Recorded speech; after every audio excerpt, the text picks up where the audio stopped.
My voice is making that dismount. Page 171. Let's go. The Journey of Coronado. So we're just talking Estebanico. I got a quick recap.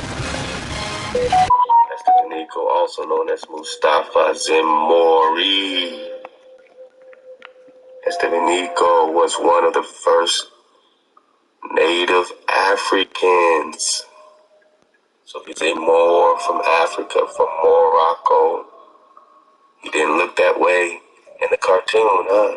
The Child of the Sun didn't look like a Moor from Morocco named Mustafa. Alright, but Tal was the only, brown brother. But in reality, the girl, Esteban, they're all melanated, of course, right? The Amazon, island of women, everything. That's what they found here. That's the definition of an American, is the copper color race found here, according to them, in 1828 in the Webster Dictionary.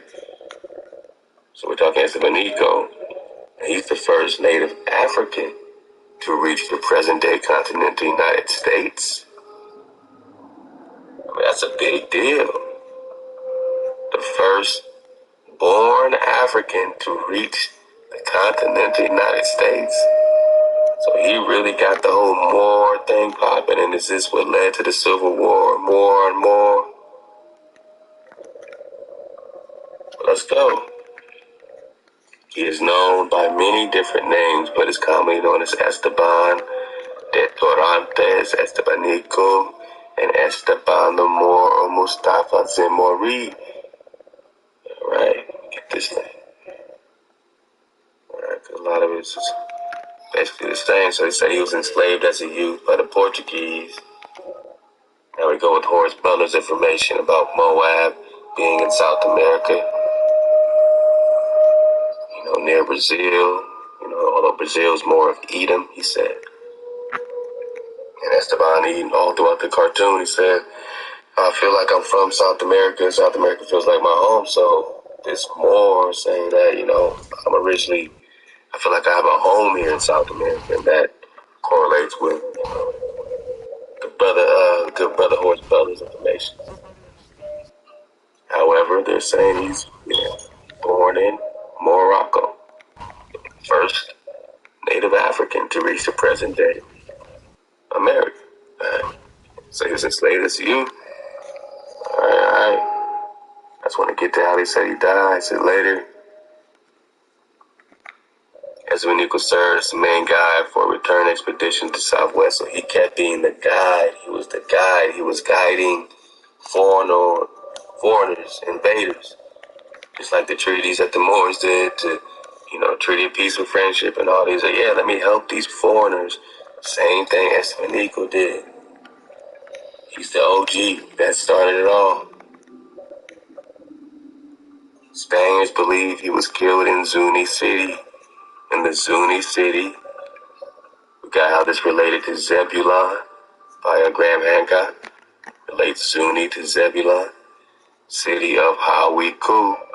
In 1539, that's only speculative, however, because the two Indians who reported back to Friar Marco de Niza did not see him killed, but only assumed he had been killed. Alright. And we got that this is Hawiku.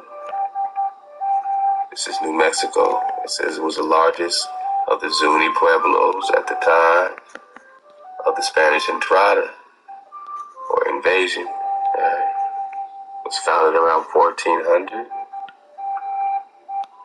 So this holy city was founded around 1400. It was the first pueblo to be visited and conquered by Spanish explorers. So they targeted this.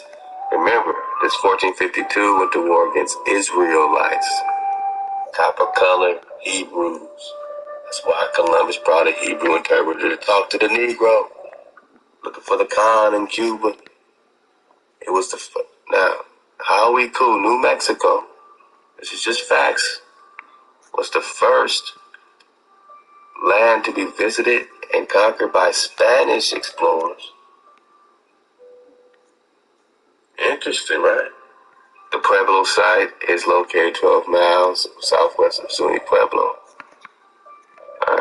keep saying it. It's in, they call it a national landmark, of course, now, Zuni Cibola Complex. All right. Estevanico, Stephen Lamore,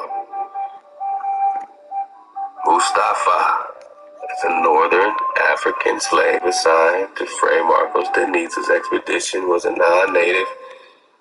the first non-native to visit Hawiku. We're talking New Mexico. Where's your 9 Paleo-Hebrew commandments? New Mexico. Los Lunas. In 1539, he was killed when he did some dumbass shit by alarming the Zuni tribesmen, or these Israelites, with decorations that symbolize death. So this child of the sun brought them symbols of death, and they killed him. They killed the first non-native to visit them, the first African coming to America, bringing these weapons and symbols of death. And these Spaniards, which only brought death, they brought death in many ways. It wasn't just symbolic. Francisco Vasquez did Coronado. We're going to get into the Coronado drop. That's what we're doing. That's what we're in right now. This is the Coronado drop, Coronado expedition.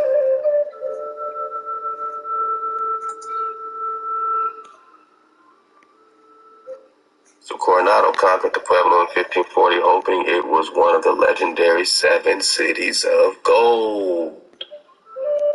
Cities of gold, cities of gold. Now you see, this is all real spells. So when you see a flying gold bird, that's probably real too, because everything else is reality.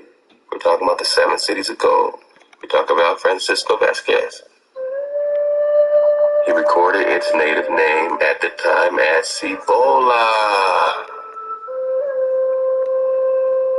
though others who accompany him wrote it as Cibola. It's the same thing. So Cibola is Cibola. All right. Cibola. Okay.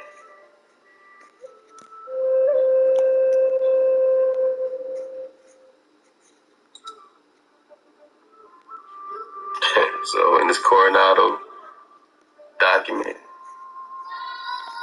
the journey of Coronado on the situation and conditions of the 7 cities of gold, called the Kingdom of Cibola, and the sort of people and their customs and the animals which are found there. Keep that in mind. Remember the forbidden cities, forbidden histories, man. Treasures of Utah, this is chapter 4. Just, recovers